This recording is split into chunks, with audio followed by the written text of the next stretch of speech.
The winners and losers of the offseason in Major League Baseball going into the 2025 campaign. Jack, Peter, Aram, all three of us on Friday, February 28th. It's not a leap year, so we're good. This is the last day of February.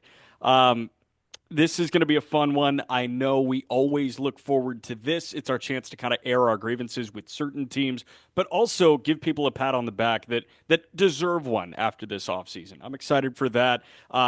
Aram's got a fun last word that he's been billing. I've got something off the top, but before any of that, Peter, who are we brought to you by?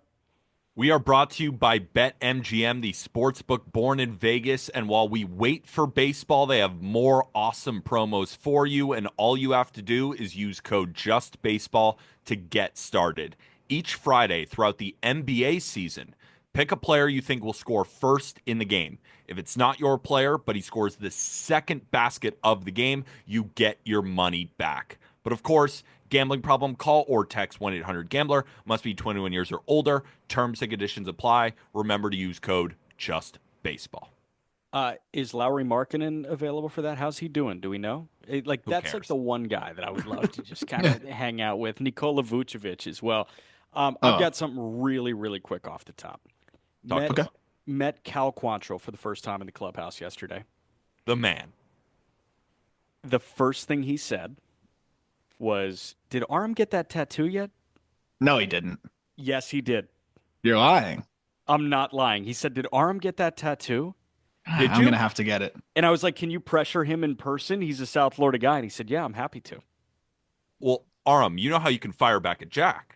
You could say, well, are you going to mention Peter's name on the broadcast on Fire your back first at year on, fire back on at Marlins me. It radio? was Cal that said it. Like, I'm just, what do you mean? I'm That's just, shooting the messenger. He's I'm just trying to giving, insert his opportunity here to get shouted out on an Yeah, dude, MLB. it's no, like, hey, I'm remember when actually, I won a bet? Yeah, this Yeah. is. I'm just saying, if you're killing Aram for a bet, Aram, you have the same I'm energy not to kill killing Jack him. for one. Cal is. Peter, get out of the me guy space, all right? All I'm So saying is these two guys have bets that have not been cashed yet, and all I'm saying is I'm waiting. mine's been a couple years now, though. So it's yeah, I might have to do this thing, huh? That was the first reaction I had when the Marlins signed him. I'm like, between Jack and a couple other buddies on the ball club, like I'm gonna end up having to like to pay this bet out. So if he brings it up, I'll do it. But I'm hoping that you're just fabricating that. I also don't believe you fully. I think you teed him up somehow, No. but I don't know. I said I work with Peter. And he said, "Oh, I did Aram get that There's tattoo?" no, God, there's no I love way. that man so much. I love Cal. All right. All right. I'm gonna have to probably do it. So All right. that's what we got. Thanks Like for that, that. man. Yeah, you bet. No, that's all I said. And no, he came at it unprompted. He remembered the tattoo. So also, by the way, I said I work with Peter. He said, "Oh, my biggest fan." I was like, I, there we go. I'm for everybody watching on YouTube, I am smiling from ear to ear. And if you are watching on YouTube, hit that subscribe button, the like button, and comment down below. Did we get the offseason winners and losers correct? And of course, make fun of Jack and Arm for not coming through on their bets yet. Go ahead. Dude. All right. Dude. Do you want to start with winners or do we want to start with losers? Like, do we want to get the negative out of the way, the negative juju? So it's funny, when we were collecting these, we have about four winners, and then we have like seven quote unquote good off seasons. Right? They were fine, not great, but good enough. And then we have some kind of losers, but not really, and some mega losers, and we have more mega losers. So we could start from the bottom up, we could start from the top down. We got everything. Yeah, can I ask, did you guys attack this as a team thing Yeah. or as like a creative thing? Okay. Team thing. Got it. Yep. All right. I've got some like individuals that I want to throw out as well, but we'll do the team thing. Perfect. We'll start with losers, right? Get the negative out of the way. So the front half of the episode is going to be losers, and then we'll transition to the winners, the positive stuff. That work? I could start with the biggest loser of the offseason, in my opinion. Go ahead. The biggest loser of this offseason, I think, is the St. Louis Cardinals. Do you know how many MLB contracts they gave out? Zero. They lost Paul Goldschmidt. They lost Andrew Kittredge. They lost Lance Lynn. They lost Kyle Gibson. There's a few other players that they lost as well. Heim Bloom was brought in to reinvent the farm system. The farm system was not reinvented this offseason. It was a nothing burger from St. Louis. So I think this is one of the weirdest situations in baseball right now that's like kind of being overlooked.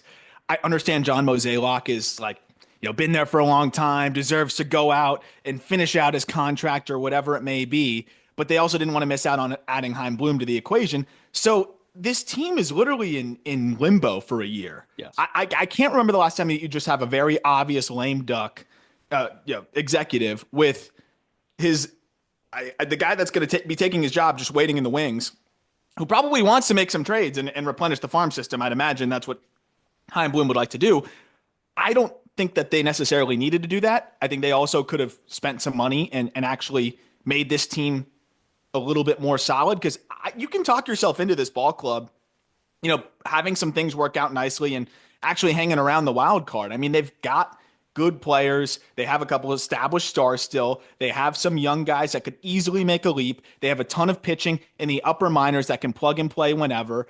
They haven't done anything though, right? Like with the Ryan Helsley stuff is bizarre. And then the Arenado side of things, where it's like they are in a weird spot where they just weren't even able to move him. I know some of that was not their fault, but it's just a weird offseason in general. But I think the number one most frustrating thing about it for me is like, why would you self-impose like a punt year and just basically be stuck in limbo for the entirety of this season? It makes no sense, and they're just delaying whatever direction that they're going to head in, which I think very obviously seems like they're heading for the youth movement in the next year.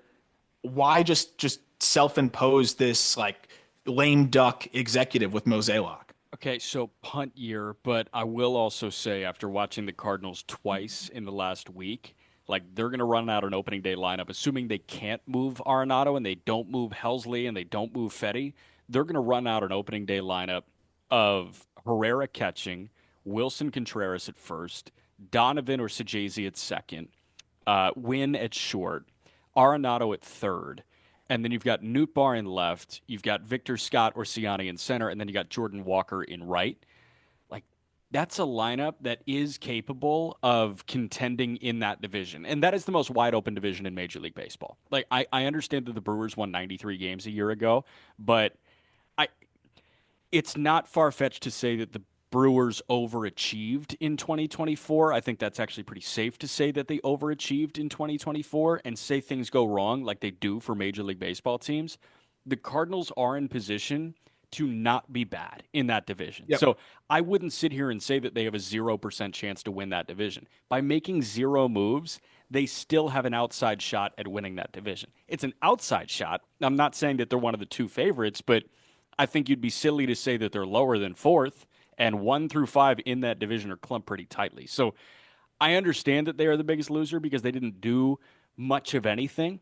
I think they're probably a bigger loser because they didn't move the pieces that they were supposed to. Like, to your point, Arenado is 3 for 74. You know how much that could do for the next regime that Aram you're talking about, Chaim Bloom? Like, if you clear up $74 million over the next 3 years, that opens a world of opportunities for them. And they didn't do it this offseason. Well, and I think that's what makes it even more frustrating, right? Is like either do one thing or don't. But, if they were able to move Arenado, they could have reinvested that into another, area to maybe upgrade the team. Or if you're going to end up being stuck with him, like, you're the St. Louis Cardinals. I understand that there's some RSN limitations and things like that. A lot of teams are dealing with that. When you see the Diamondbacks, who we're going to talk about in a little bit, dealing with RSN issues in a market that has a lot of people leaving town in the summer and not able to fill the seats the same way, and they're not afraid to spend even when they thought they wouldn't be able to. It's weird to me that with the Cardinals looking at this team, why couldn't you just go out and get a couple relievers or go make a signing here or there and try to make a run at this thing, especially when you look at the rest of your division. And the Reds did a little bit, but the Brewers do absolutely nothing. Like, even though it was a disappointing 2024, you could easily make some small moves and be competitive in 2025 without compromising the future. So I just think they're directionless, and I think they'll have that direction in 26, but I think it was a weird, just kind of purgatory type of offseason that really doesn't help them much in any way. And it's setting up for a purgatory year where if things go, quote unquote, according to plan, they're moving Fetty and they're moving Helsley and they're moving Nolan. If they don't go according to plan, what's their ceiling? Are they a team that can win the World Series? Are they a team that can make their way out of the National League? Like, no. So there's no like top end or bottom end outcome that actually looks optimistic for 26. Yeah. And something small that may not end up truly impacting them because they are all professionals, but I think making zero MLB moves sends a message to this locker room that I think could end up potentially seeping its way into some clubhouse culture here. I mean, they're coming off a down season, then they make absolutely zero moves.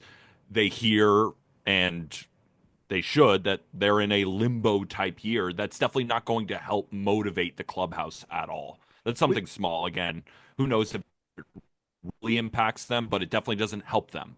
Would you rather be in a clubhouse that made zero moves in an offseason or that traded away a bunch of pieces? Like, that's my counter there. I'd rather be in a clubhouse that made no moves. I mean, yes, but there's not a lot of teams, unless you're in a mega rebuild, that all they did was sell off pieces and not get anyone. Yeah, exactly. I'm just saying, like, in terms of So yeah, there clubhouse could be chemistry. worse. There Yeah, could be worse versions technically, but that still is a very bad version. got you. Yeah, Sonny Gray's media availability, he was kind of like, yeah, we didn't add anybody, and it's not the best scenario. Like it was weird. But it also was like 7 a.m. apparently. So, yeah, but it's just frustrating because it's the freaking St. Louis Cardinals. Yeah. Like Jack, imagine getting asked at 7 in the morning why your team did nothing. How are you going to respond? Like, oh shit, I this don't sucks. know. I'm tired. Yeah. Cold brew is not kicked in yet. Yeah. So staying in the division for another loser. I thought the Brewers were a big loser here. Of course. I mean, you said it yourself, Jack. They may have overperformed last year. All right, let's raise the floor. But what did they do? They made 1 year contracts for Tyler Alexander, Elvin Rodriguez. They traded away Devin Williams for Nestor Cortez Jr. and Caleb Durbin, which I think is a good trade for them. Yeah. But does it make them necessarily better this year? We'll see. They lost Willie Adames. They lost Colin Ray. They lost Hobie Milner, Frankie Montas, Gary Sanchez, Joe Ross, and Wade Miley. Now, all of these pieces aren't very big, but when you consider that the only 1 year deals they gave out are for guys who you hope make a tiny bit of an impact, and then you trade away your all-star closer, Yeah.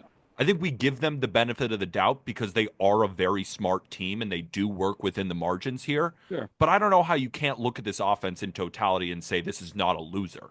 No, in the lineup, like just in a vacuum, swapping out Willie Adames and inserting Caleb Durbin and Tyler Black's bat, that's a net negative. Swapping out Devin Williams and inserting one of Mizorowski or Yoho, we don't know yet. I'm excited about both of them, but it is a net negative because Devin Williams is Devin Williams. So I understand what you're saying there. Like I'm with you. It's just when you look at the 26-man roster, they took away some stars and they're going the pre-arb route with year one of Durbin, with year one of Yoho, with year one of Mizorowski, all that stuff. I will say getting Brandon Woodruff back after missing the entire year is big for me, and adding Nestor helps lengthen that rotation. That rotation is better than it was last year, in my opinion. Mhm. But like even then, how much better? And it's not like you added a frontline guy. You get Woodruff back, who is a frontline guy, but he's coming off a shoulder thing. Like how frontline is he still? Real quick, Arm, to that point, Jack, just in this exercise, we didn't include that. Like, I think the Diamondbacks, their off season could get a lot better if they're getting back a guy like Merrill Kelly, if Eduardo Rodriguez is a little bit healthier, right? If Jordan Montgomery does rebound. We didn't really include guys returning from injury. We just looked at basically just their transactions. Sure, but Mike Hazen For this is accounting exercise. for that. Yeah, Yes. Mike Hazen is accounting for that, and Matt Arnold is accounting for that. Yeah. I just, yeah, I mean, with a team like this, right, you have a chance to distance yourself. Again, kind of the same logic being applied here. You have the Cardinals just sitting on their hands. You have the Reds that are doing some things, but you feel like you have a pretty good gap between them. But now you let the Reds chip away at it. You let the Cubs kind of chip away at that perceived gap as well. And you lose a guy that absolutely mashed for you last year. Like, of course, they're going to do those things where they end up replacing in the aggregate somehow. And I love Caleb Durbin. I actually think he's going to fill a nice role for them. And, I think Joey Ortiz is going to take another step forward, and they're going to still have a really solid lineup. But I just don't get how you could win 93 games, lose one of your best players, and not say, hey, like let's spend a little bit here or there. Let's try to add maybe another arm. Because again, yeah, you're relying on Brandon Woodruff to potentially be healthy. You're relying on Nestor Cortez to be healthy, who was dealing with an arm issue, last year. Outside of Freddie Peralta and Tobias Myers, like you're a little bit nervous about just the availability and just consistency of some of your arms. And then, what are you going to get from Aaron Savali and Aaron Ashby? They could have really used another solid vet arm, and maybe they'll still go out and do that at some point. There's still some guys out on the market, but I just don't know why they wouldn't do something. Like they literally did nothing, which I just find to be inexcusable for a team in their position. Yeah, I agree. I don't mean to continue to bag on the National League Central, but the losers are the losers, and we don't care what the division they sit in. The Pittsburgh Pirates are up next. The biggest loser list. Mm-hmm. I mean, the amount of one-year deals are so whack. Whack is the word I want to use. Tommy Pham, which is fine. You're bringing a veteran clubhouse leader in there. Adam Frazier. Why did they sign Adam Frazier? How many times have we talked about the Pittsburgh Pirates' second base situation with Nick Gonzalez and Nick York? Why are we bringing in Adam Frazier? In order to play outfield? Then they brought in Andrew Heaney, Tim Meza, Caleb Ferguson. They did acquire Spencer Horowitz for Luis Ortiz. That could end up being better for them or worse. Guess who hasn't gotten an AB yet? Guess who just started dry swings? Spencer Horowitz. He's been hurt. So there you go. And I like that move. Like that was a good move. But they acquired a hurt player. So and then they lost Aroldis Chapman, Connor Joe, Yasmani Grandal, and Jalen Beeks. It's just right. We talk about like the Marlins weren't out here signing a bunch of free agents. The White Sox weren't out here signing a bunch of free agents. There are some teams like the Nationals that are in somewhat of a rebuild, but I don't think that the Pirates can say that we are in a complete rebuild right now when we have Paul Skeens, Jared Jones, and Mitch Keller at the top of their rotation. Who did you say just now? The White Sox and who else didn't sign like a marquee free agent? Marlins, Nationals. None of those three have the best pitcher on the planet right now. That was my exact point. I'm saying the Pirates cannot be in that bucket and giving them a pass when you have a front three of Paul Skeens, Jared Jones, and Mitch Keller. This is the time to go add bats because we know how short the shelf life is for some of these pitchers, and it's increasingly a shorter shelf life, say that 5 times fast, when it's the Pittsburgh Pirates who never re-sign any of their guys. So for them not to add bats here and just add a couple of older guys on some one-year deals that hopefully raise the floor slightly is just another indictment on this Pirates front office. Ownership, it's crazy because you have the best pitcher probably on the planet on the minimum, and then you have a full rotation here that I think could be potentially fantastic. And if you're going to spend money, like why spend it on Andrew Heaney when you could have other guys potentially plugging in and playing? But like the Skeens, Keller, Jared Jones combination there with and so Bubba Chandler, right, like Bubba Chandler right there. I understand that nutting is cheap. I get that, but then like if you're going to spend here and there, like why on Andrew Heaney and Adam Frazier? Like you could add more important and helpful players. Adam Frazier made the least amount of sense to me. That one is, you have a bunch of versatile kind of utility type of players anyways. Like Nick York should be you're grabbing all of the ABs that Adam Frazier would be getting. So I just don't really understand it from that perspective.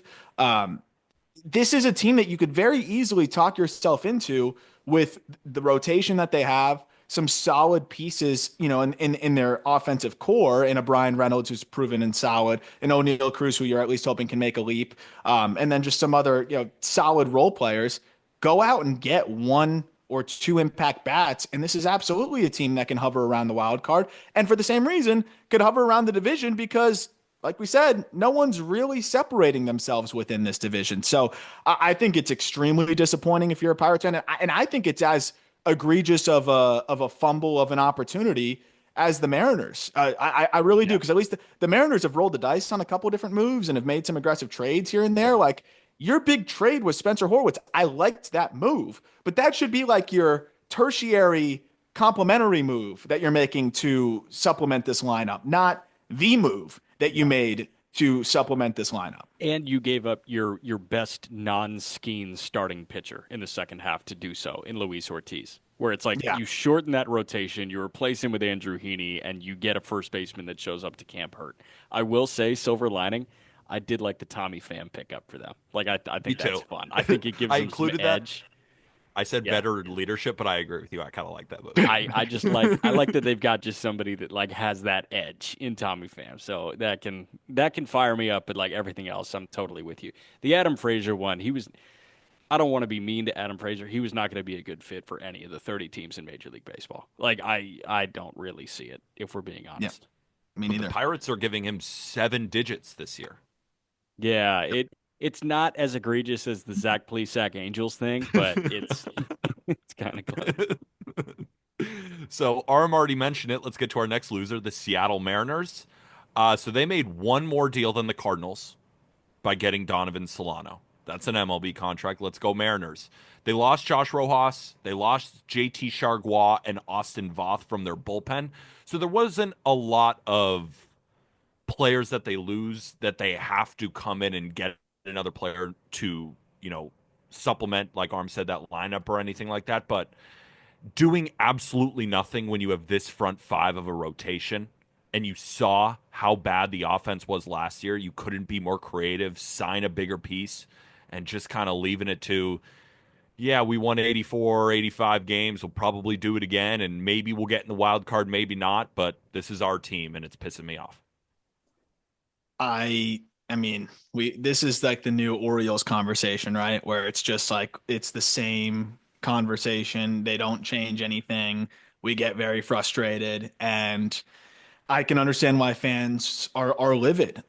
You entered the offseason with a self-imposed budget of 10 to 15 million dollars. Who the hell are you going to get with that? There's no middle class in baseball. Like you either are going to be able to sign a guy for 20 to 25 to 30, or you're going to go on the smaller deals, that are going to be below that. And that's why they ended up settling for Jorge Polanco coming back, which is also funny because the cadence of it was like clearly they wanted an upgrade, weren't willing to spend for it, and then settled. And that's just the frustrating aspect of the whole thing. You have an all-time, like literally it could be an all-time great Mariners rotation when people look back on it, and instead they're going to fumble that. Like this might be one of the last years where Luis Castillo is pitching at the heights of his ability. We even saw him kind of struggle a little bit relative to what we're used to last year. Like I don't understand. You have a good farm system. Maybe teams aren't as eager to acquire prospects at this point, but I think they still could have found a way to make something work.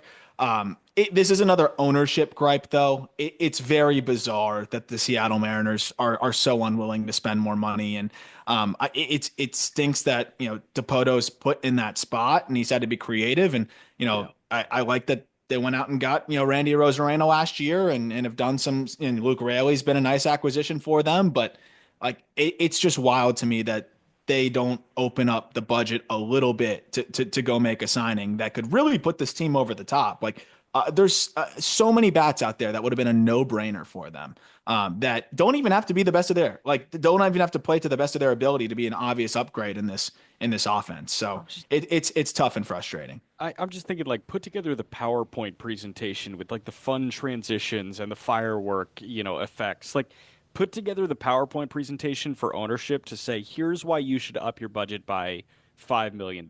If they up it by five, you can grab a player that's $20 million and like you can do that in a 1 year deal. But you're right. Like when you have a budget like that, even for one player, you're not getting a difference maker in your lineup. And that's where they need the difference maker. Yeah. Just sucks. Like, imagine the Mariners with offense. Really hard hitting analysis there. Yeah. It just sucks. Like, I mean, we'd be talking about the Mariners potentially being the best team in the American League if they added some big time offensive pieces this offseason. That's how wide open the American League. I routinely compare it to the LeBron East, right? Where he just ran through that division. Maybe that's a testament to LeBron, but we're also looking at a bunch of teams where you're not getting much out of them. That's what the American League looks like right now. I mean, the Yankees are the projected favorite in the American League.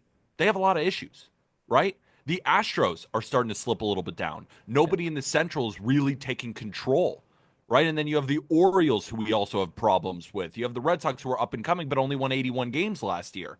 So if they just added a few bats, the Mariners, we could be talking about them in this offseason as the best team in the American League, potentially going to a World Series. And they say, you know what? Never mind. 10 to 15 million. Let's get Solano and let's just win 84 to 87 again. Like, that's why it just sucks. You're telling me they couldn't do the Profar deal that the Braves put out there, and they should couldn't be beat able that? Yeah. Like that helps them immensely. And it's not like Profar was hitting in a hitter friendly environment. Like Petco ain't a good place to hit either. And You're right. like you're telling me they couldn't do that. Like that would make me feel a lot better about this ball club. Like just even little additions like that could help a ton. I just don't understand, but it's just par for the course, unfortunately, with the Mariners now, and just kind of what you have to expect. And they're going to operate similarly to the Brewers and some of these other orgs that, no matter how close they are to being a contender, they're not going to do it unless they're, right at the goal line come deadline time and, want to make that final push to get across the finish line. Or just make a damn trade too. Like you don't even have to spend money. No, Make a they've trade. got by some people around the industry, they have the best farm system in Major League Baseball. Like, start trading, man. It's a good farm.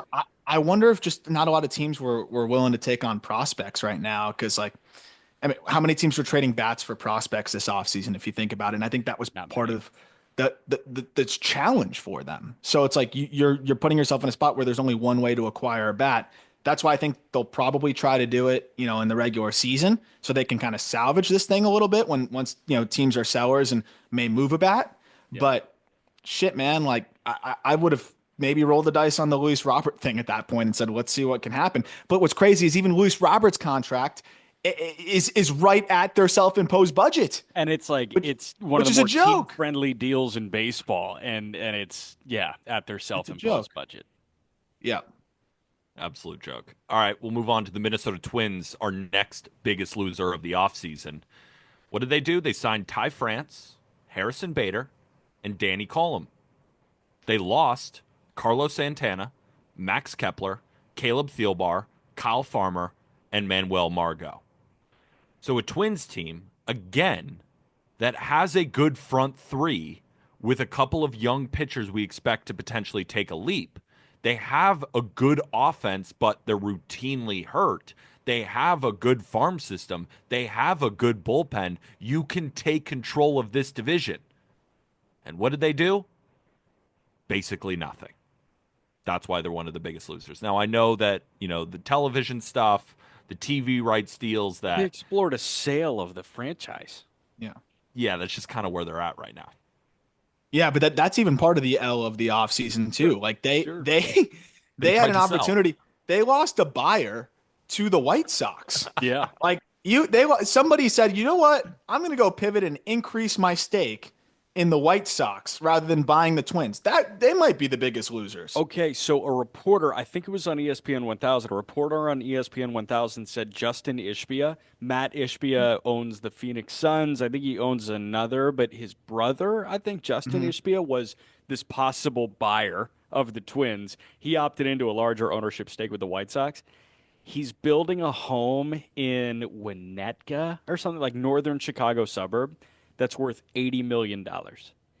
Oh. Do you know the largest contract the White Sox have ever given out? Benintendi, right? Benintendi deal. That's $75 million. His home is worth more than the most expensive White Sox. Oh man, that's tough. But yeah, so this is another right there. Yeah, I mean that's horrible. Yeah, it's bad. But go ahead. This is another limbo team though, right? Because like they're waiting for the sale. You don't want to do anything too, too actionable when you're trying to sell the team. But at the same time, you also don't want to take on more responsibility financially and eat into those finances. So they're just going to hold pat, and that's a loss, unfortunately. It is nice that they decided to hold on to Pablo, and they're going to try to go into next year and see what they can do. But I mean, yeah, this team not adding anybody other than Harrison Bader and Ty France, and it looks like they're gonna like roll Ty France out there and play him pretty consistently. Like, it's definitely got to be a loser, especially with how close they could be to being a threat out of the Central as well. I mean, they won 82 games, but with guys being out a lot of the year as well, so it's definitely a team that could use more depth too. By the way, real quick, sorry, Peter. It was John Greenberg of The Athletic, and he told 670 to score. So I just want to get the attribution Okay. right. What's crazy about the Twins is they have the best roster in this division if they stay healthy. I'm taking guard ball over them, I think. Not with that Guardians rotation. I mean, if Bieber was fully healthy Gavin and Williams. ready to go, but Gavin it's Williams, like they got. his stuff was good. I know, but the Guardians can't replicate Pablo Lopez, Joe Ryan, Bailey Ober with more talent coming up, and I think that lineup has a lot more thump in it. Again, all these guys just routinely get hurt, but in terms of just roster on opening day, I think they have the best roster of the division. Like BetMGM, our friends at BetMGM have them as the favorites to win the division. No. Whether that happens or not, we'll Great. see. Guard But ball. I think they have the best division or the best roster in the division. Guard ball. Quan the best third baseman in the game, and J Ram, my top 5 player, like Wayne Thomas even being added.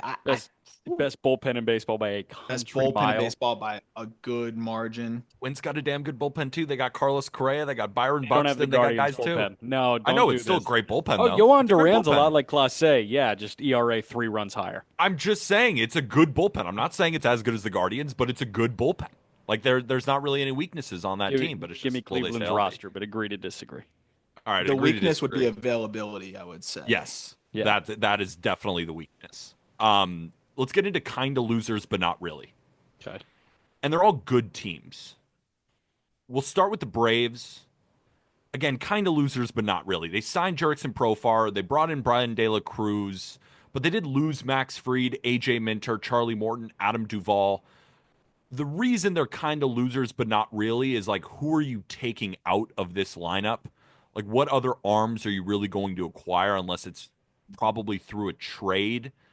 This team is still phenomenal. And I would say the big reason they're in the kind of losers, but not really, is just not upgrading the shortstop position, rolling out Orlando Arcia with potentially Nacho Alvarez coming in from behind. But of course, they get Spencer Strider back. But you could argue they're in the losers column. But I think this yellow tier is better for them. If the right fit isn't out there, don't force it. Like that's my thought. Yeah. At least if you got to part with, because I would assume like their trade capital is excess starting pitching, and if they don't see a guy worthy of moving Elder or Ian Anderson or Smith Shawver, like then you just don't do it. Especially with where like Elder and Anderson's value sits, and Smith Shawver's really.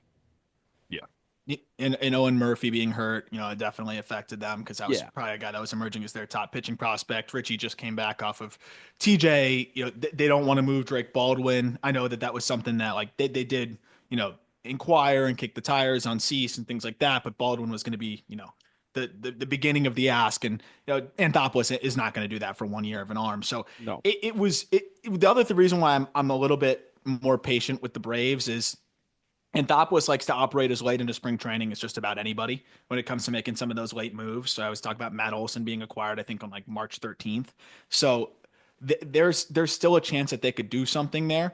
But, if Arcia is your 9 hitter and defending well, and, the Fangraphs projections have him at like a 1.5 WAR, like F WAR. If he does that and everybody else is doing their job, you're fine. And then you can maybe make a trade, as the season progresses, but you're also hoping maybe Nacho makes a leap. They took a shot on Nick Allen to see maybe if he can make a leap. I don't think any of them do, but at least they have some irons in the fire.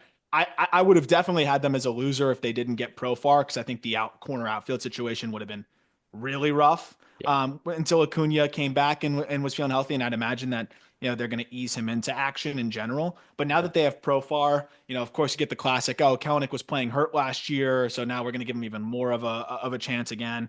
But I feel a lot better about it when you just need Kelenic and, somebody else to platoon their way to being half decent, instead of maybe Kelenic playing regularly and then whoever else they were going to stick in the other corner, whether that be Brian De La Cruz or whatever it may have been. So I feel really good about this team and this lineup now with the Profar addition. And as much as you can say, hey, they could use another arm, and I think they could. They do have enough options to plug and play to not have to force that hand. Peter, you picked Grant Holmes as a breakout arm. I love that pick.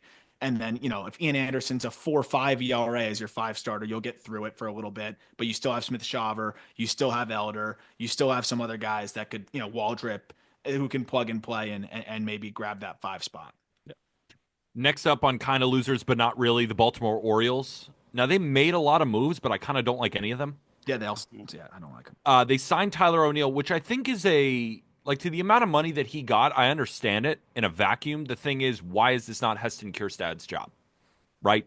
The Orioles have a ton of young talent. And you're not going to re-sign Anthony Santander because you would think we're going to let the young guys play. But then they bring in Tyler O'Neill. And then in the rotation, 41-year-old Charlie Morton, Tomoyuki Sagano, Gary Sanchez, Andrew Kittredge, Dylan Carlson, Ramon Laureano. What? And then who'd they lose? Can I read you a text real quick? Aram, also you get 10 ABs. Are you getting a hit off Tomoyuki Sugano? No. I am. No. I got a text from our friend Brendan Mortensen over at Masson in Baltimore. He sent me your quote card and said, brother, this was the MVP of the second best baseball league in the world. Just a reminder that this is who you're going up against. You're telling me an Orioles writer doesn't think a podcaster can get a hit off Tomoyuki Sagano? Yeah, that's actually exactly what I'm telling you. And he's got a name. His name is Brendan. Brendan. Yeah. That's awesome. I'm just saying I think I could get a hit. Okay. And all I need is the chance to prove it. Yeah. I vehemently disagree, but we move forward. It's fine. I believe in myself. So they lost Corbin Burns, Anthony Santander, Jacob Webb, Danny Cullum, James McCann, and John Means. So you lose the best pitcher in your rotation, one of the top 10 pitchers in Major League Baseball. You lose Anthony Santander, who's coming off a 44 home run season. And the guys you bring in don't exactly replace that type of production in a window with a ton of young talent. The Orioles are still going to be a great team. Their lineup is so deep. I was looking at Fangraphs projections. I think they go like 13 deep with projected WRC pluses over 100. That's awesome. The bullpen is going to be good now that Felix Bautista is back. But again, in a wide open American League, they did not take the reins. But they still spent $60 million this offseason. Or it might have been more. They still spent a lot of money, but it didn't really go anywhere. It's like how they spent the money is weird because especially when you have, this new owner, private equity, saying, hey, there's no budget limitations. We feel good where we're at financially. And that's clear. They spent $60 million this year. When that $60 million is Tyler O'Neill, Morton, Charlie Morton and Tomoyuki Sugano, those guys are combining for $28 million this season. I think there's a chance they combine for 2F WAR. I think Morton might be running out of gas. And Sugano, 79 years of age, right? 77 years of age and 28. Sugano's, I don't love the stuff. Clearly they like something that they saw there, so we'll see. But what's the ceiling there? A 4? I don't understand putting out that much money for 2 depth arms when they still need a clear-cut guy to kind of headline that rotation to a degree. I liked the Gary Sanchez signing, to be honest. I think he actually fills a role nicely for them. But I don't know. Even giving $4 million for Ramon Laureano when you see Randall Grichuk ending up taking the same amount to go back to the Diamondbacks is kind of crazy. Yeah. I felt like a lot of the moves were okay, we have some budget to spend, but I'm afraid of whiffing on a long-term deal or a big contract. So I'm just going to sign a bunch of guys to 1-year deals. Just Michael Wise, I just feel like he GM's scared. I don't really know how else to analyze it. And I know it's hard to know unless you're behind closed doors, but doesn't make the big trade when we were asking for the big trade and when people were kind of waiting. Yes, they did go get Corbin Burns, but that was on a 1-year deal. And they actually ended up, I think, giving up more in a vacuum than they could have probably in terms of getting value, could have acquired a player with control. Yeah, they would have given up a little bit more prospect wise, but I don't love the idea of giving up 6 years of Ortiz for 1 year of a pitcher when you had to pretty much make a run that year to make it worth it. I feel like he GM's afraid, and that's the most frustrating part of it for me because you end up spending this money anyways. And I think Tyler O'Neill, for someone that GM's afraid, is probably the most volatile pick you could have had. Right. Not only because he had a 34% strikeout rate against right-handed pitching, which I think is going to be a major concern going into this year, but also even if he's available, he's going to have those numbers against right-handed pitching. And then you still have the concern that like it's a win if he plays 100 games. So I just think it's interesting that very cautious to make a big splash and give a long-term deal. And then this is where you do it. It was hard for me to follow the rationale of this offseason. And it's been hard for me to follow the Orioles rationale really ever since they've had the number one farm system in baseball. The MVP of the second best league in baseball is projected at the high end 125 innings, 6.57 strikeouts per nine at a 4.60 ERA. And the low end is 127 innings, 5.44 strikeouts per nine with a 5.95 ERA. Get off the Excel sheet and get in the batter's box, bud.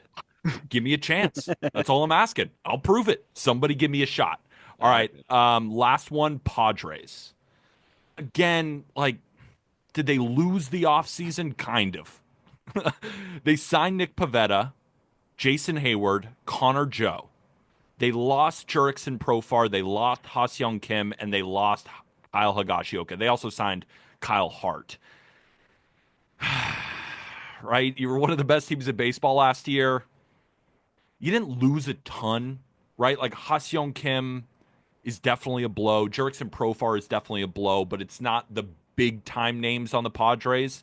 But then they didn't exactly fill out the rest of the roster with good players is the best way to describe it. So they just kind of sat there and made a couple of small moves and didn't really do anything.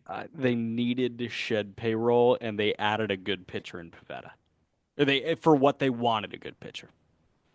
Yeah, I give them the benefit of the doubt because they're kind of handcuffed by the fact that they have previously spent a ton and maybe impulsively extended, Manny Machado to a little bit too big of a deal, and impulsively gave Xander Bogaerts maybe a little bit too much of a long-term contract. But regardless, like they're spending and they have spent, and like that, that's part of the reason why they're a little bit stuck here. So I can be a little bit more understanding of that situation, and then especially with their ownership challenges and things like that, and financial challenges as well in general. Like it's a little different. The fact that they were able to find somebody in Nick Pivetta that was willing to basically punt his salary for year one, and then work with them, and then still kind of make some small pickups here and there. I think it's disappointing, no doubt. You lost more than you brought in, but the fact that they didn't trade away, the key guys in their rotation and actually added a pretty decent pitcher in Pivetta, and then maybe can piece together those openings through the Connor Joe, Hayward platoon, and I do think Tirso Ornelas is going to be solid for them. I don't think you can say it's a total loss for them given the situation they're in and the fact that their payroll's at $200 million. But obviously they're not winners. Real quick before we move on to the winners, I've got like 6 individual losers. You want me to run through those like rapid fire? Get after it. So number one is Padres fans, because they had to deal with the ownership gripe and Shield and the Suns. Like that was just a horrible situation for them. And they're sitting here like watching them go toe to toe with the world champions, watching them go toe to toe with the team that paid Ohtani and got Sasaki and paid Tanner Scott and all that. And it's like, okay, we're there. And then this offseason happened. So I felt really bad for Padres fans. So they were kind of my individual like loser, although I feel bad. Nolan Arenado is another loser because this guy, like, he had that opportunity in Houston. They pivoted, and now, like, is the opportunity there? It doesn't look like it. I just feel bad because now he's sitting on that team that is sitting here in limbo, like Aram put it, and, like, a Hall of Famer shouldn't be sitting there in limbo like this. I feel bad. So, number 3, Anthony Rendon. Angels signed Yohan No, Moncada he's to winning. play What do you over mean? He doesn't him. have to play baseball he's this the year. But he's biggest a winner. loser. I don't feel bad. He's just a loser of the offseason. Like, I guess he's winning in his twisted mind, but like he lost his job to Yohan Moncada and he had surgery like on the day that full squad workout started. Why then? Like that was just it was such weird timing. Number 4, Mike Elias. The number of times I've heard Aram say Elias is on fraud watch is unfathomable. Yeah, But when does it he's become right. fraud? He is. Yeah. I mean, it sounds like he is at this point, After right? this Because year. you said he's GMing scared. Yeah, after this year. He's legit. Number 5 is the MLB Umpires Association with the ABS challenge system being in Big League Spring. Like all of a sudden they're getting vetted. They should be scared. And then my last one, people trying to see the Dodgers. That is the hardest ticket to get in sports. Dude, I was just at Camelback Ranch. It was a zoo. I couldn't leave because there were so many people in the way that they had to block it off where the players were going back and forth. So I had to walk a mile the long way all the way back around just to leave. Yeah. But yeah, that's crazy. I Good luck. can't imagine being a Dodgers fan and it's like, oh yeah, I used to take my 3 kids to the game and sit in the 500s. Like, have fun dropping $1,500 doing that. Yep. Yeah, Yeah. those people who live in LA can either take a trip to Hawaii with their entire family Or or take go their see family to a Dodger game. or go Yeah. see like Dodgers Giants on a Wednesday. Right. Right. It's going to be absurd. Dude, I think it's so we have again good off seasons in quotes, and then we have our winners. But before that, our first break. All right, time for some good off seasons. And these teams made themselves better, but they didn't exactly win the off season. And we'll start with the Diamondbacks. Signing Corbin Burns and Kendall Graveman, they brought back Randall Grichuk, but they lost Christian Walker, Jock Peterson, and Paul Sewald. This was one of the best offenses in all of baseball last year, and a big reason why was because of Jock Peterson putting up a 900 OPS or higher against right-handed pitching, and Christian Walker doing his routine thing where he hits 25 to 30 home runs and puts up an above-average WRC+. Now, they did bring in Josh Naylor, but the offense is going to take a little bit of a step back, but the rotation is going to take a big step up with Corbin Burns. And then when you factor in some of the other moves, right, they weren't exactly moves, but they're more guys returning from injury, we can see why the Diamondbacks will be one of the best teams in baseball this season. But in terms of just looking at their straight up transactions, it wasn't amazing. It was good. Yeah, I think they did everything they needed to do, which is and then some. I mean, I don't think anybody was expecting them to swoop in and go get Corbin Burns. And I think that alone makes it, a win for me. Like that really just elevates them, I think, to be a potential, I think the number one threat, as I've talked about, to the Dodgers. But yeah, you lose some of that slug from the left side with Jock Peterson going, but I think you replace that to a degree with Naylor. And yeah, it sucks to lose a Christian Walker, but I think when you look at what they may have with Pavin Smith, who I do really like going into this year, and then being able to add Grichuk to crush lefties and what that platoon could potentially yield, I think is really solid. And then that offense, I think, could very easily still match what they did last year, and especially with a full year of Corbin Carroll playing like Corbin Carroll and other components as well. And, I mean, there was I don't think there was an example of as polarizing of halves is what you had from, your third baseman. And so when you look at it from that lens, I do think that the offense can naturally get a little bit better in general, just through itself and consistency. Gabby Moreno being healthy, like I don't think they needed to do a ton. I do still think they need potentially one more high leverage arm, and I know that they were canvassing for that, but I still think they're okay. Just remembered Paul Sewald as a Cleveland Guardian, and I think Peter that's even more of an L take. Give me the guard ball roster over the Twins, dude. Like what? Sewald added to that bullpen? You're kidding. In terms of offensive production, I'm with Aram. Like full year of Carroll is going to be awesome, awesome, and like a name that we've talked about a decent bit, like Dre Jameson. However he fits, he's going to be a net positive. I'm excited for guys like that. Yeah. Next up on the good offseason list, the Cubs. Trading for Kyle Tucker and Ryan Presley, getting Eli Morgan, Ryan Brazier definitely improves this bullpen.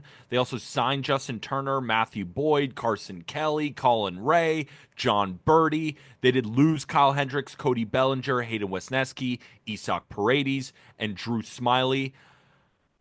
I really do like this offseason. I think it could be considered in the straight up winners category. Arm, I'll throw it over to you. Why do you think it more slots into the quote unquote good offseason? They could have spent money. Um, I think their big splash being a trade for a player that is, expiring after this year is interesting. If you trade Cam Smith at the deadline, what he would probably be able to yield you. And again, maybe not a player better than Kyle Tucker, but it's 1 year of Kyle Tucker. So, like we talked about, like the second they made that Kyle Tucker move, my take on it was if you are going to make that Kyle Tucker trade a success, you need to supplement it with more impactful moves and make this team more of a threat.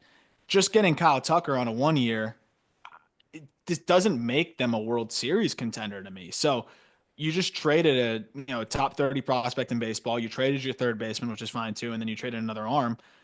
I'm fine. I always support getting the superstar, but if that's your big move, and it's expiring, in 1 year if you don't bring him back, and you didn't really do much else, I think it's a little bit disappointing because now you mortgage the future a little bit, which I'm fine with. Again, you're the Cubs, you should try to win. You have a pretty good team, but how are you going to supplement this Kyle Tucker move? The Cubs were not a Kyle Tucker away from being a pennant contender. Yeah. They were a Kyle You got anything Tucker. else on the Cubs? Yeah. Yeah, I mean, they were a Kyle Tucker and bullpen away from being a pennant contender. And the And bullpen, maybe another starter. yeah, probably. And like did Boyd fill that out appropriately for them? I don't think so. But the big one for me is like I'm looking at the bullpen. I'm like, good teams have a great bullpen, and their move in the pen is Presley and Eli Morgan. Like Doval was optioned last year. Devin Williams was acquired for a mid back end rotation starter and a prospect that was outside the Yankees top 10 probably. And I know Durbin's really good, but like, it's not like he was Spencer Jones blue chipper.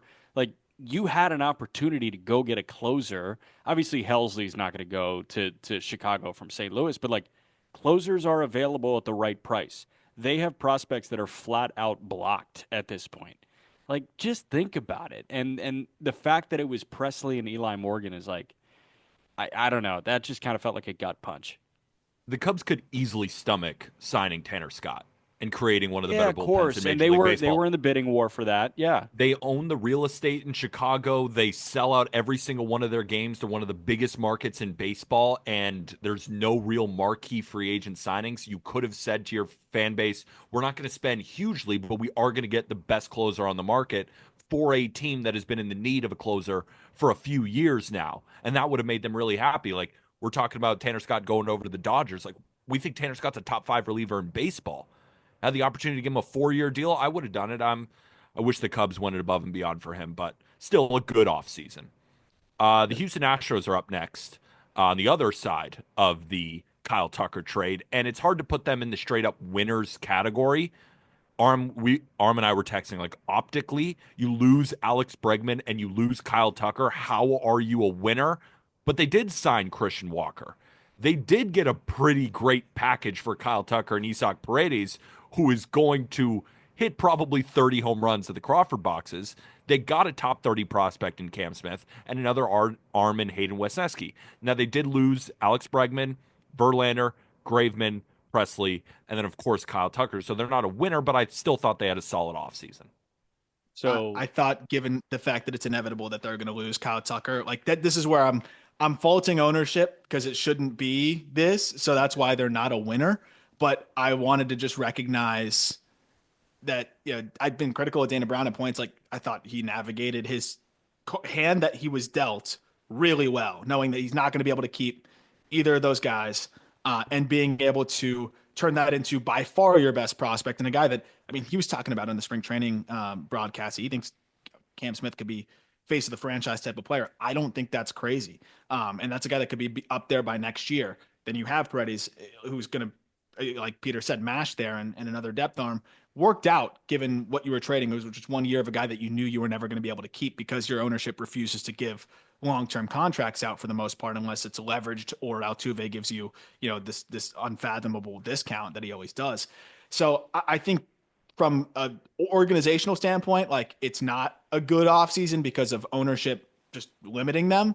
But in terms of the moves that they made, I thought they were as effective and savvy as they could possibly be.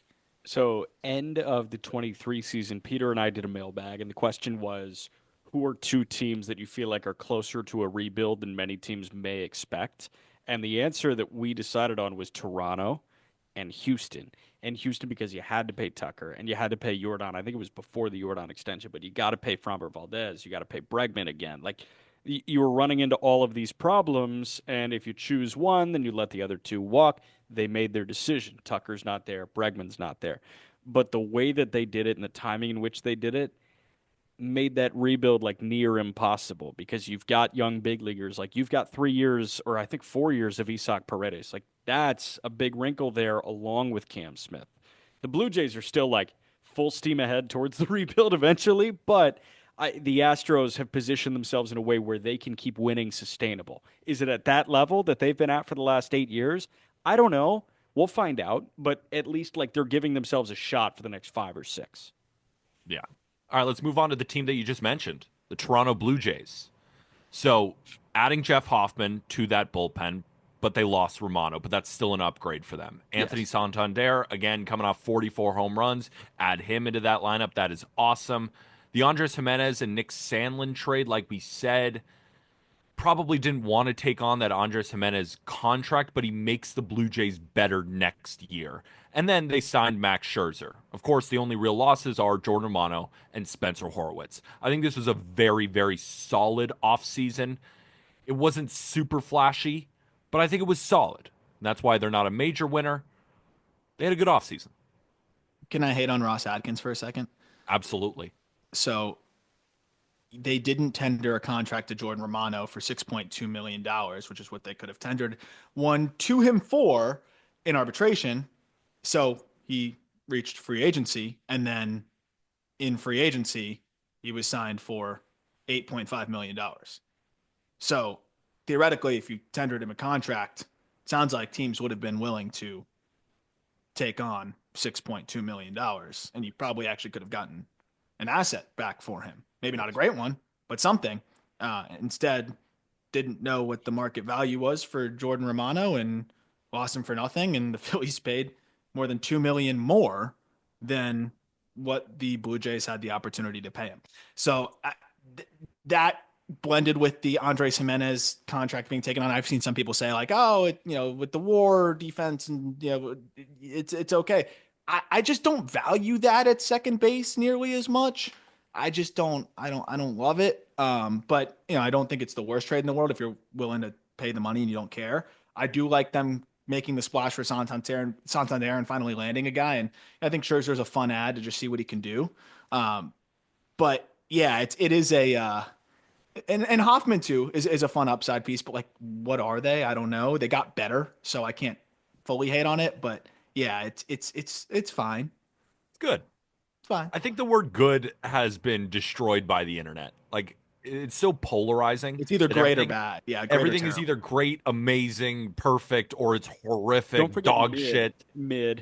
Yeah. Or just mid. But this is but then good. mid, even like people use mid like As bad. As bad, but like it's mid. Like I don't understand that. I don't get that. This is good. It's good. Good. Fine. Another team that I thought had a good offseason, the New York Yankees. Not great. Good. Right? When you lose Juan Soto, how could it be that great? But when you do add Max Fried, Paul Goldschmidt, you traded for Devin Williams and Fernando Cruz. But the Yankees lost a lot of guys. Obviously Juan Soto, but then you got Tommy Kahnle, you got Clay Holmes, you got Gleyber Torres, you got Alex Verdugo, Nestor Cortez Jr., and then Caleb Durbin. The Yankees, I don't think are better than they were last year. I think they'll be a few wins worse. I think they'll be one of the best teams in the American League, of course. They'll be in the playoff hunt, but they didn't really do enough here to make Yankee fans super excited for this season. They did enough to keep the fans coming to the ballpark, and that's where I think they're in the good section of the offseason. Any other? You really hated the Bellinger trade, huh? Oh yeah, of course they did get Cody Bellinger. Dude, it's been all offseason long that Peter just refuses to acknowledge that Cody Bellinger might be okay for the New York Yankees. It's so funny. Like every time Bellinger comes up, it's like, yeah, I got to wait and see it. I'm like, it's okay to admit that he's a year removed from an awesome season in Chicago. He's not a year. He was a year removed from an Yeah, awesome yes, he season. is. He's But not. I know you're right. Yes, he But is. what did we do? Objectively, yes. What did we do on this show? We said that Cody Bellinger was going to take a massive step back. That's exactly what he did. And now I don't think that he's going to regain all of that in New York. If he does, that would be awesome. I just don't see it happening. Who'd you But bet that me? is my bad Who'd you for bet not me? putting I that have on a the sheet. better. Who's our war bet on with Bellinger? I've got Bellinger over somebody. Oh, Parker Meadows. Parker Meadows. Yes, I'm taking Parker Meadows over Cody Bellinger. I've got Oh, Bellinger. I like Peter's side of that bet too. That's fine. I'm just gonna go with Bellinger because if Bellinger's good, Peter's gonna be so conflicted, and I love seeing No, a I won't. conflicted. I'll be happy. Of course, I'll be happy. Whenever the guys play well, I'll be happy every time, no matter what. Sure, man, you just love players. No, listen. Any other fan base would be doing backflips if their off season looked like this. But the problem is you just lost Juan Soto. So Yeah. I understand that is the final trump card, but like, I mean, It's dude, good. It's a good offseason. It's And a like, good, what are you it's an supposed to do about the objectively good Soto offseason. situation? Yeah, like, Yeah, were you going to pay him he's- 765? They were going to pay him 7, which is too much to begin with. It's 765. I'm not matching that. Tip your I just cap. think the Yankees not addressing the third base position is definitely a problem here too. Yeah. So, like you lost Juan Soto, but again, I want to reiterate Canely, Clay Holmes, Gleyber Torres, Alex Verdugo, Nestor Cortez Jr. They lost a lot more people than I think. Right, Juan Soto gets all the headlines, but they did lose a good chunk of their team. Yeah. And they supplemented it with guys like, do I love the Paul Goldschmidt signing? Like, hopefully he's good. Hopefully Cody Bellinger is good. I really like bringing in Devin Williams, but they did give up Nestor Cortez and Caleb Durbin. And then I do love Max Fried. It's a good offseason. It's just I don't think they won the offseason. Cortez did not have a spot in this rotation. He did not have the 6th spot. The 6th spot is a very hot button topic right now because that guy seems to want out because he needs to start games. And Clay Holmes to Devin Williams, I will take that upgrade 8 days a week. Yeah, of course. But again, not addressing whatever. So you think they are a true winner? Like, I we think can they include are. them I in think the they're top one of the five. 5 winners in Major League Baseball this offseason. Yeah. Okay. A last one is the Phillies. Adding Jesus Luzardo, adding Jordan Romano, adding Max Kepler and Joe Ross, and all they lost was Spencer Turnbull and Jeff Hoffman. Wasn't a crazy offseason, but they are better than they were last year, and I think that's what firmly puts them in the good part of this podcast. That's all they really needed, right? Yeah. Is to go get an upside arm and then get a corner bat that can defend a little bit and give you some consistency. I love the Kepler signing, and then get another bounce back, leverage arm to replace what you lost, out of the bullpen potentially. I think it was a really solid offseason for them. They didn't need to do much. They didn't end up trading at all from the big league club.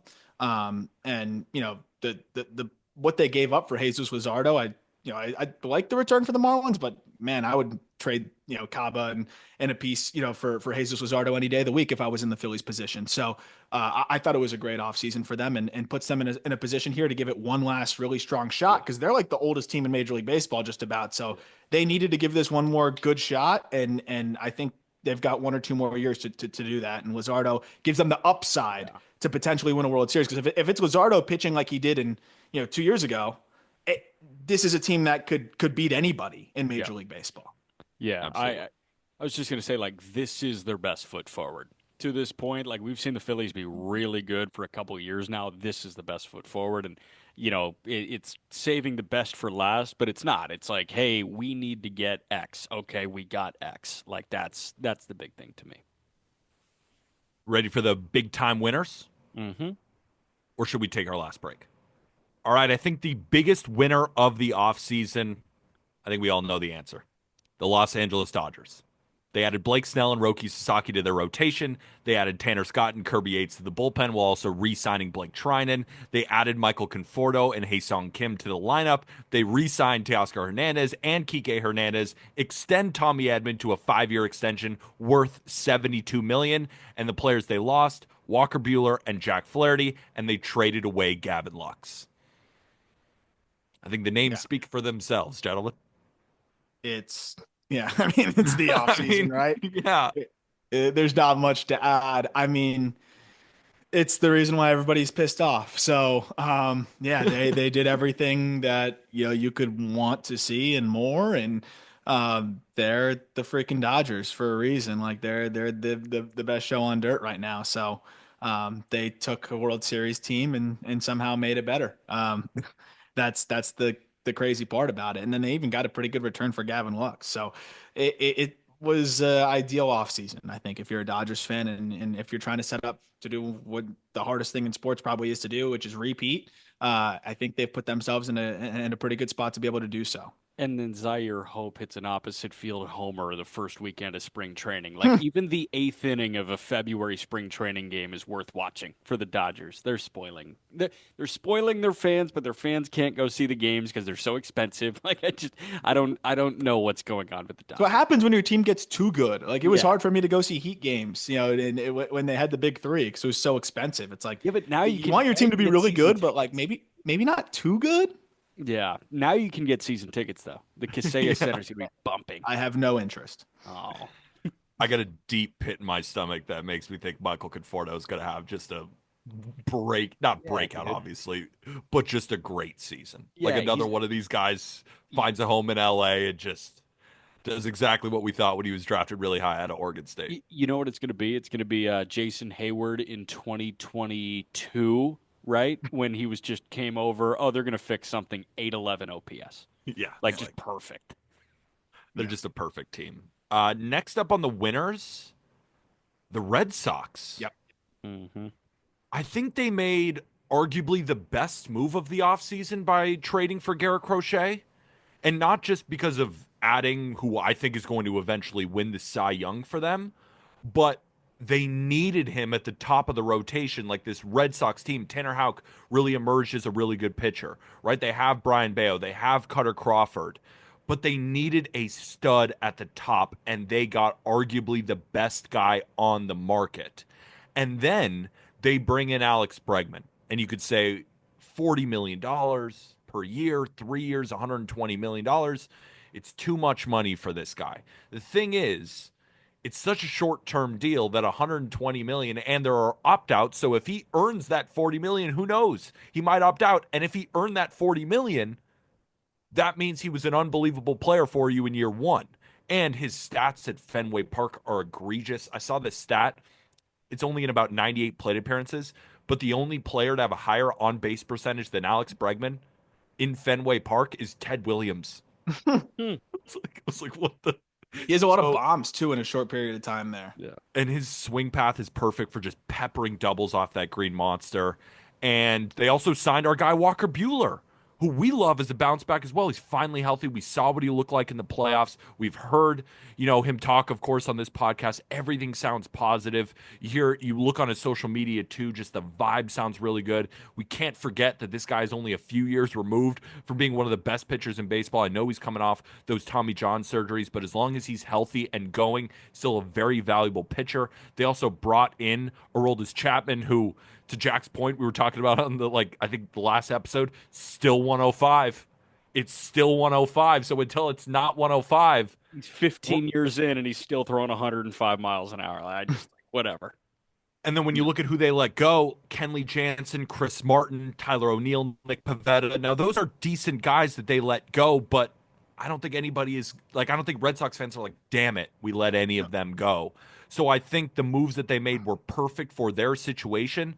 And then the moves just over the larger picture were all very solid. Yeah. Well, major tip of the cap too on the qualifying offer being given to Pivetta, knowing that he wouldn't take it somehow, and then getting a comp pick.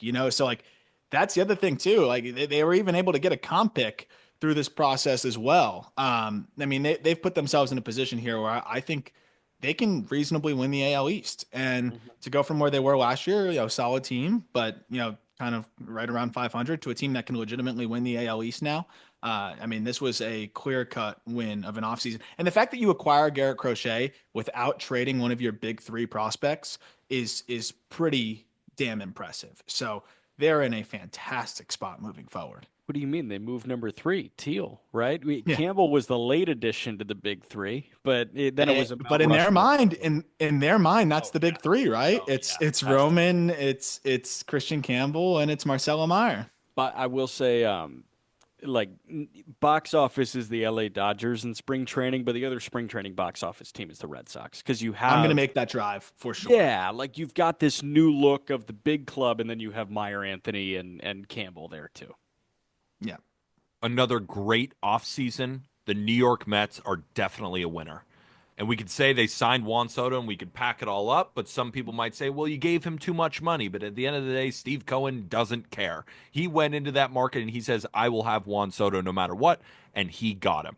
They also brought back Pete Alonso, Sean Manaea, Ryan Stanek, Jesse Winker. They signed Clay Holmes and Frankie Montas for the rotation. Now, unfortunately, Montas is hurt to start the year, but it's not really their fault. They brought in another pitcher.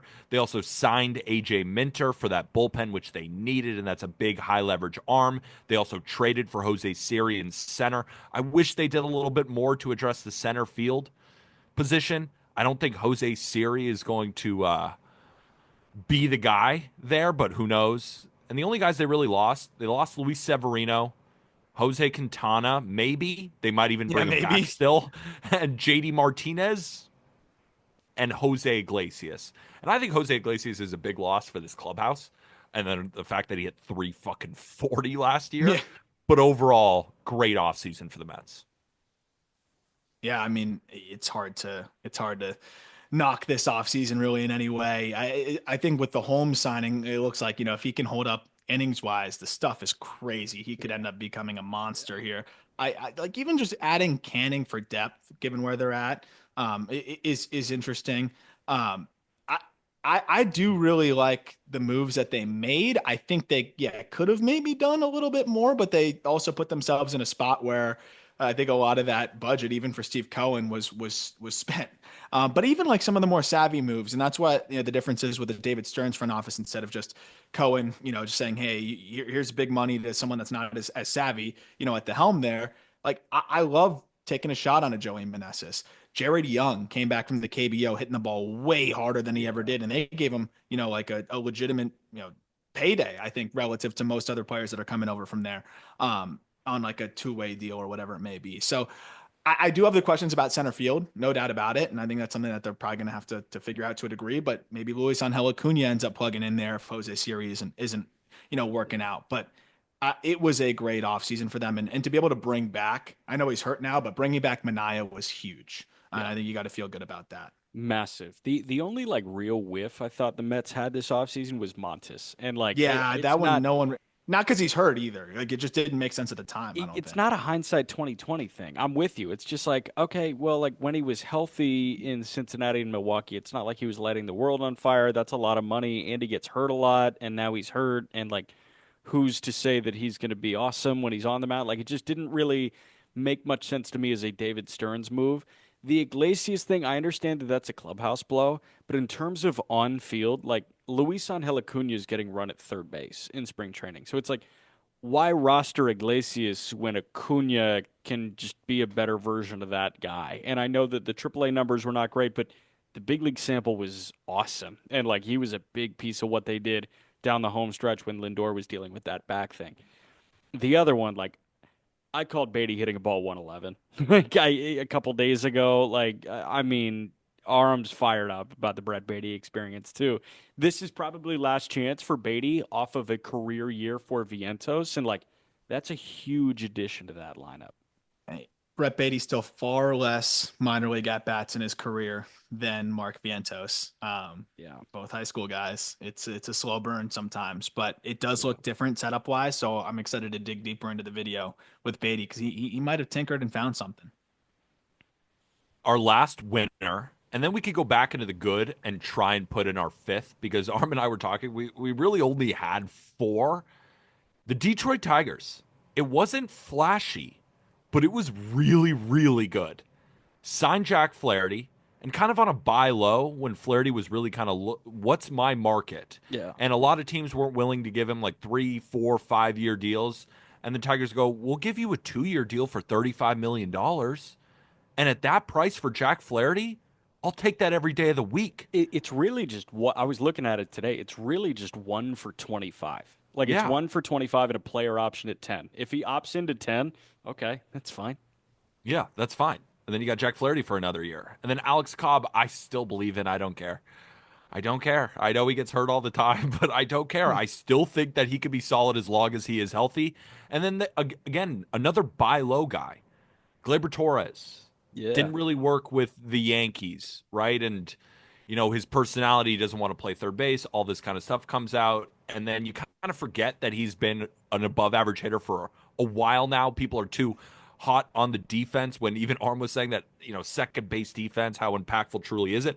But when it's not great, it definitely hurts. But that's still an above average hitter that you got on a 1-year deal. And then they also signed in the bullpen Tommy Kahnle, another really good reliever, John Brebbia, and Andrew Chafin was signed on a minor league deal. And I have included any minor league deals into the Google Doc that we have for all the transactions. But that one, I can't believe it was a minor league deal. Yeah. Like, why? Yeah. That was It weird. didn't make any sense. But again, they got him on a minor league deal. And a big reason why this is a win for me, they did not lose a single player of note. Because a lot of other teams, they signed flashy free agents and then also lost flashy free agents or traded away guys. This team didn't lose a soul and bought low on some good players and is now objectively better. They have to be a winner. Yep.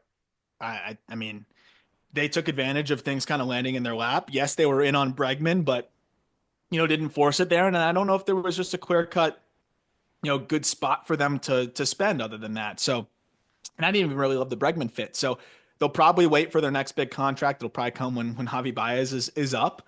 But you could understand that maybe investing big in a shortstop while you're already still stuck paying one that hasn't worked out doesn't make a ton of sense to maybe ownership there.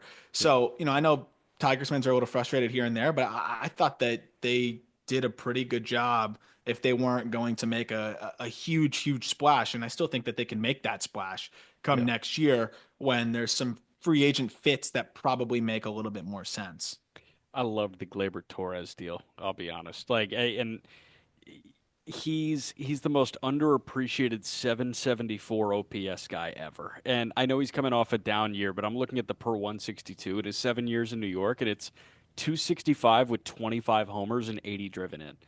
Like that was just We'll a take good it. bat. That was a good bat that people were like, I hate you. Like I Yeah. just want him to ball. Fangraphs is projecting 3 WAR out of him. If he does that, that is a huge bump for them through that lineup, and it becomes just a really balanced lineup.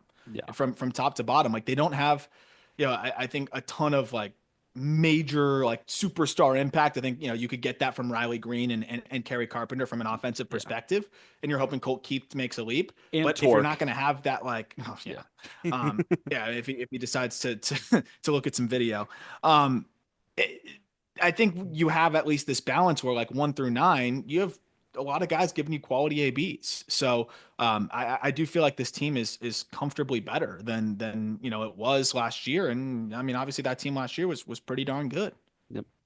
So just to recap, our big time winners are the Dodgers, Red Sox, Mets, and Tigers. I think we're all aligned there, right? Those are the 4 winners. And then we have to put in one more. And that's between the Phillies, the Blue Jays, the Yankees, the Astros, the Cubs, and the Diamondbacks. Jack, I'll throw it over to you first because Arm and I just couldn't even decide. Where We are can you at? eliminate for sure. I think right off the bat. I think Are we you can with the eliminate. Yankees? Yeah, I already made my case. I think the Yankees. Like the Yeah. pivot from Soto was aside from third base, like I thought the pivot from Soto was near perfect. I think where it comes down to for me, I'm an emotional guy.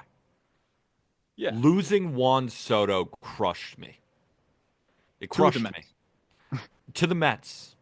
Like, I understand that the contract was crazy. It was unbelievable. It was a way overpay. I don't care. I fell in love with that guy. He was the perfect hitter.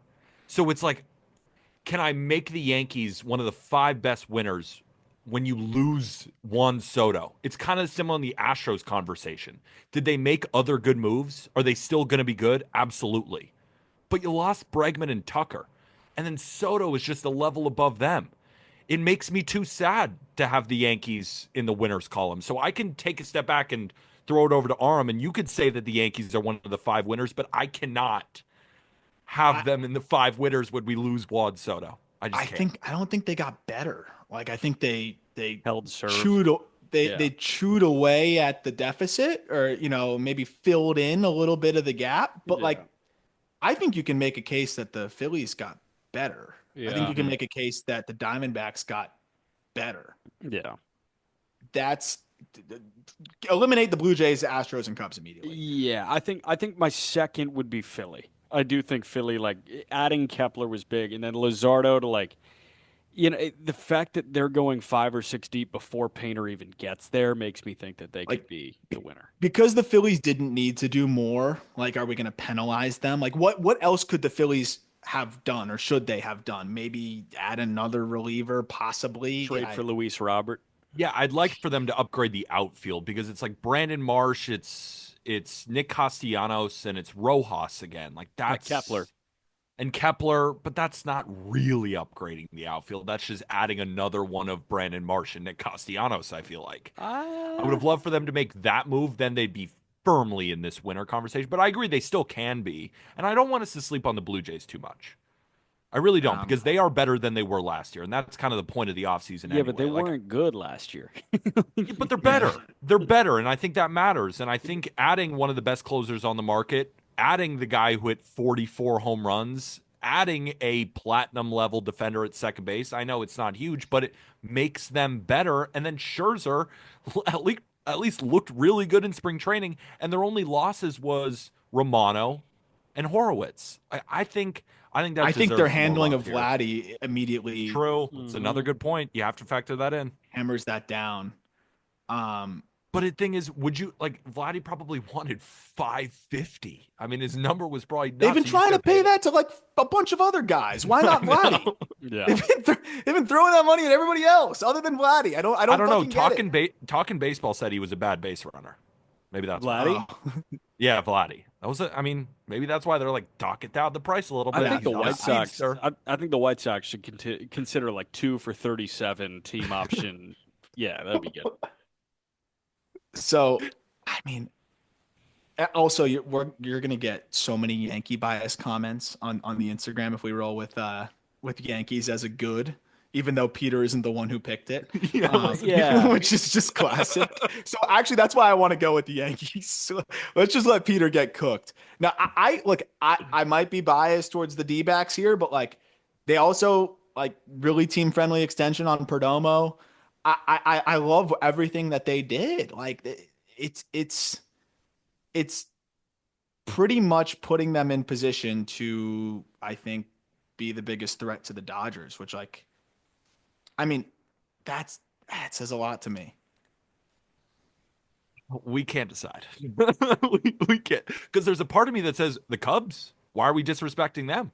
They did trade for Kyle Tucker. They are probably better than they were last year. Isn't that the point? And they made one of the biggest trades of the entire offseason. Like, if we're talking about Garrett Crochet maybe being the biggest piece, Kyle Tucker's probably second, or maybe Corbin Burns, of course. But yeah, well, I don't know. Leave it at 4. Yeah. Leave it at 4. Jack, are you fine with just standing against some of these teams who had good? They didn't win the offseason. I don't think they were winners. Yeah, I think the only team that like I could just say, yeah, toss them on the graphic is Philly. Like that's probably the only team that I'd be okay with. But did we talk you out of the Yankees? Kind of. Yeah. Like I'm just thinking, okay, Goldschmidt when like everybody and their brother wanted Christian Walker. Like that's a concession. Like that's a big one.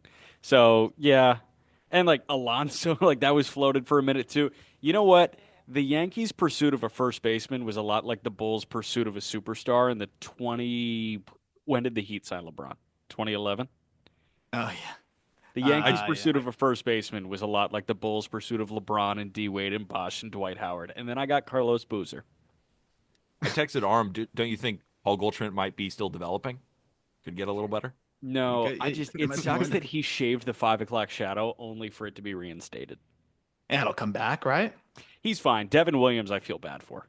I think the Cubs will be in this 5th spot if they re-sign Kyle Tucker, and Matthew Boyd is pretty good. Yeah. Yeah. Which I think neither happen. Yeah, we have yet. We have yet to I see. like the chances of Boyd being good better. I was just about to say that. I like the chances of Boyd being good more than them re-signing Kyle Tucker. We have yet to see. I've got individual winners real quick. I'll run through them. Number one, Kyle Tucker and Vladdy Jr. Somebody better bring me my money. Like that meme, that video, like that's exactly what that was. Brady Singer and Jonathan India, I thought were big winners. Both of them could use a change of scenery. I think Singer was good, but underappreciated after those front three in the rotation last year. India was underappreciated in Cincinnati. He's going to go be security for Bobby Witt. Singer can be that new shiny toy after Green and whoever else. I like that deal. I thought that was an awesome, fair trade. John Henry, people are just going to shut up about him not spending, dude. Like, he dropped $40 million a year on Alex Bregman. Do you know how often that guy heard about how cheap he is the last couple of years?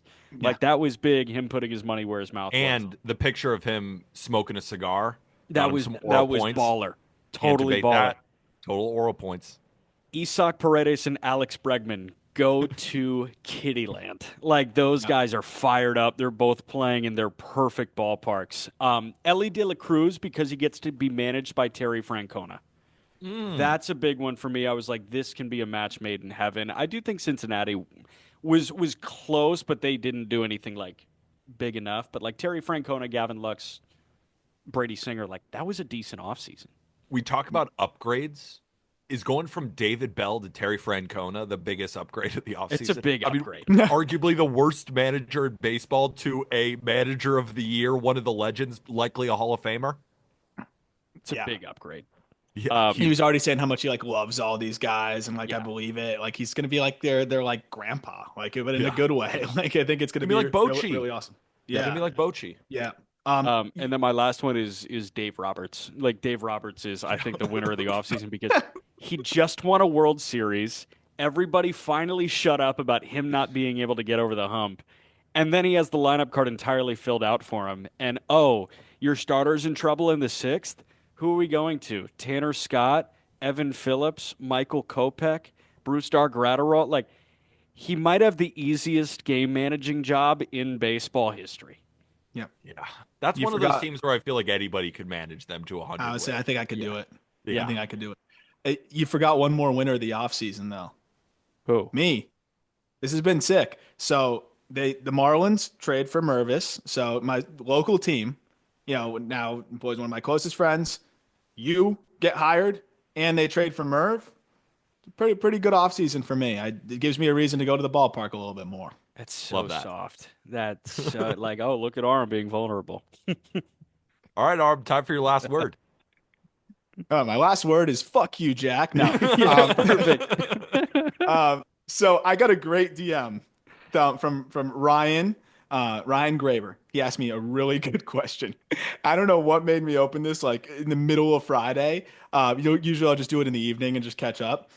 I'm in a heated debate right now, and it needs to be resolved. So that's the only part I could see. So I was like, all right, I'll help. All right. Oh, it's baseball related. Yeah. 100 swings versus Paul Skeens to get a hit with a full defense, or score on Wemby in 100 possessions 1v1, which is more likely. Now, I want to give. Do you want me to give my answer first, or do you guys want to go? Because I think there's some important wrinkles to this thing. You give it first because I need plenty of time to think. While I think I can do both, I need time to think. I figured this would be a great one for Peter.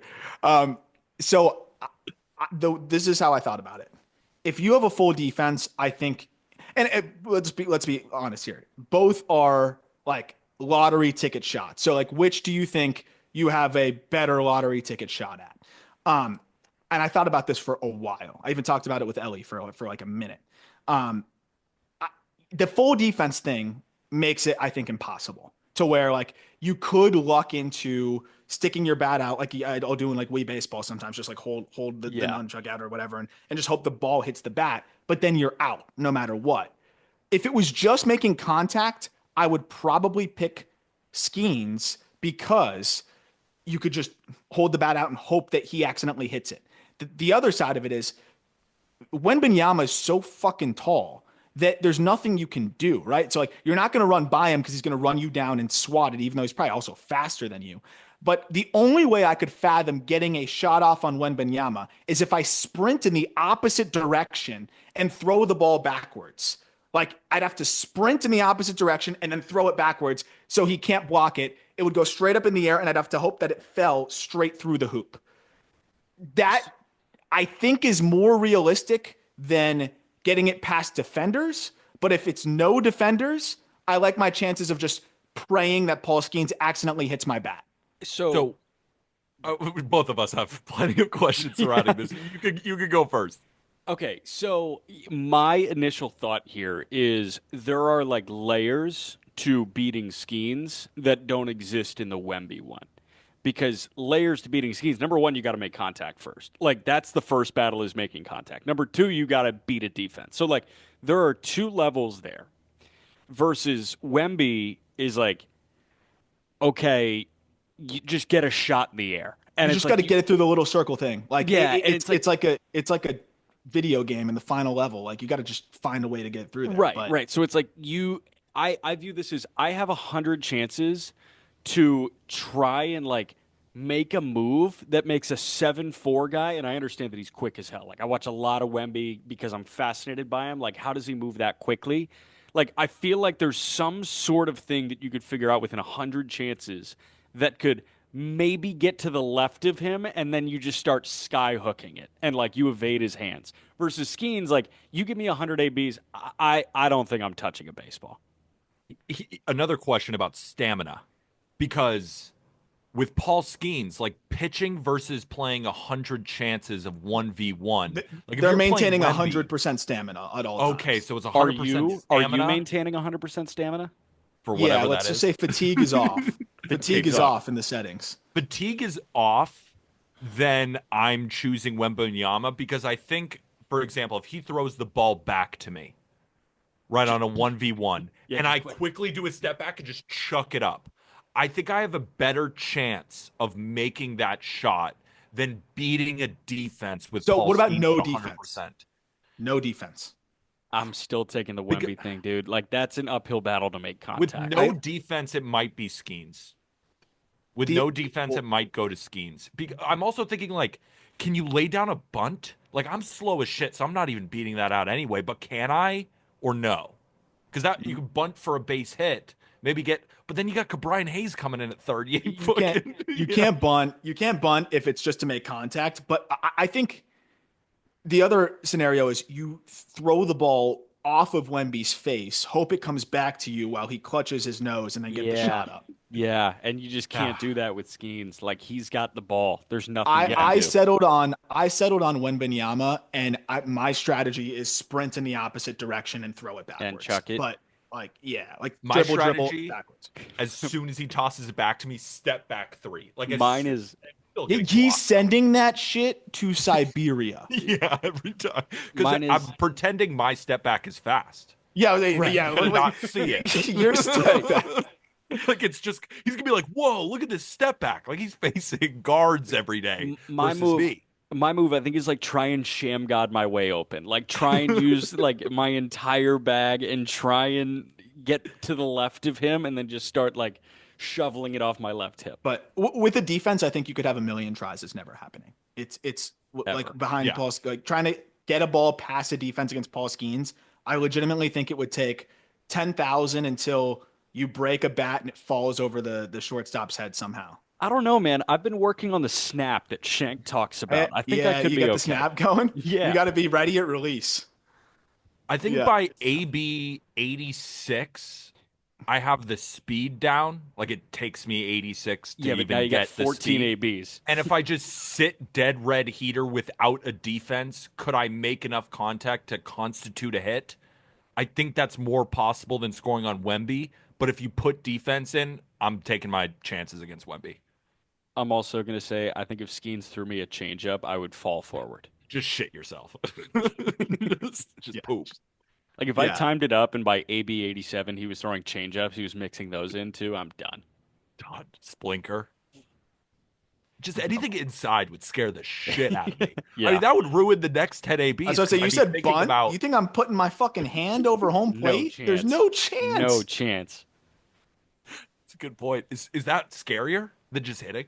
Yes, Bunting by a against lot. him? Yeah, it might be. By a lot. I'd be mortified. Yeah, what if he sees you're bunting and then just goes up and in on you just to knock you back? You'll never recover. Ever. God, I'm going You'll home. we'll be like podcasting and I'll have a brain fart because I'm still thinking about Paul Skeens going up and in. Yeah, and I have those buzzing me. anyway. Yeah. So I think that's the end of our show. So have we all decided Wemby's Wemby's the best shot. the best shot. Yeah. So Victor Wembanyama, invite us over and we'll see if we can do it. And all right. speedy recovery Hopefully- to him as well. Yes, speedy recovery. Hopefully everybody enjoyed this episode of the Just Baseball Show. And if you did, the best way to support is to rate and review 5 stars, whether that be on Spotify, Apple Podcasts, wherever you listen to your podcast. If you are enjoying this on YouTube, hit that subscribe button, the like button, and comment anything you want. Were any of our takes egregious? Do you agree with anything? Let us know in the comment section below. Go ahead, check out our Just Baseball merch shop. We got a ton of new spring apparel. The bucket hat is already flying off the shelves. People love that one. I'm rocking my sweatshirt. Arm can attest. Softest piece of material. We're both rocking our JB hats, and Jack's doing nothing. So don't be like Jack. Go get your merch in the Just Baseball shop below. For the 3 of us, Jack McMullen, Aram Layden, I'm Peter Apple. We will see you next week. Have a great weekend. And with that, thank you, everybody.